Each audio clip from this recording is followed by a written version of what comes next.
উত্তরাঞ্চলে ধীরে ধীরে বাড়ছে শীতের অনুভূতি, সাথে বাড়ছে কুয়াশাও। দর্শক, আরো জানাতে নীলফামারী থেকে যুক্ত হচ্ছেন সহকর্মী রায়হান শোভক্তকিন। রায়হান, নীলফামারীতে শীতের আমেজ কেমন দেখছেন? ধন্যবাদ সারিকা।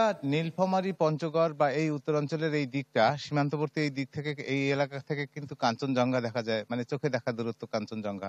ফলে এখানে শীত ও দেশের অন্যান্য জায়গার তুলনায় অনেক আগেভাগেই পড়ে।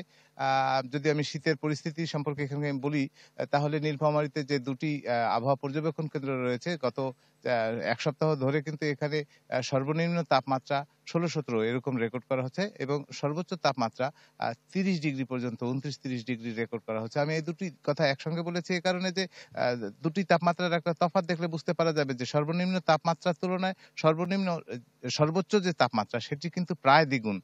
এই যে বৈষম্য, এই যে একটা আনইভেন, অনেক বেশি তাপ পড়ছে দিনের বেলা এবং রাতের বেলা অনেক তাপ কমে যাচ্ছে। সন্ধ্যার পর থেকে দেখা যাচ্ছে যে তারপরের দিন ভোর হওয়া পর্যন্ত, আমরা এখন 8:30-8টা মতন বাজে, এই সময় যে এখানে দাঁড়িয়ে যাচ্ছি এখনো কুয়াশা ভাব কাটেনি, কিন্তু রোদ উঠেছে, কিন্তু রোদের কোনো শক্তি নেই আর কি, রোদের তাপ নেই সেরকম করে।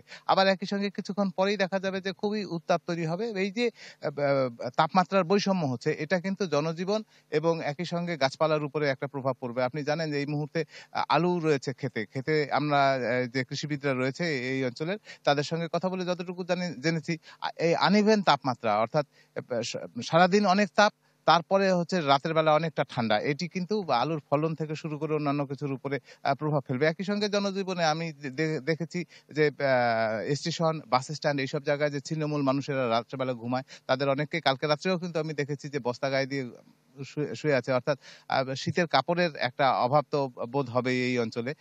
তার পাশাপাশি শীত কিন্তু বাড়ছে।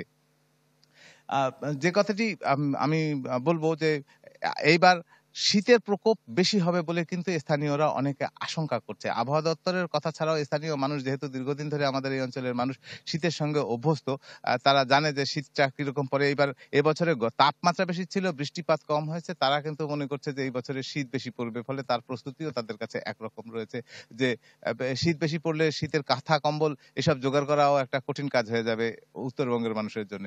সারিকা, এই ছিলেন নীলফামারী থেকে শীতের খবর আমার কাছে। রায়হান শোভক্তকিন, আপনাকে ধন্যবাদ। দর্শক, নীলফামারী থেকে শীত পরিস্থিতির খবর জানছিলাম। মাঠের অলরাউন্ডার আমি, আর ঘরের allrounder Tilex. Tilex toilet cleaner, clean মানেই টাইলক্স।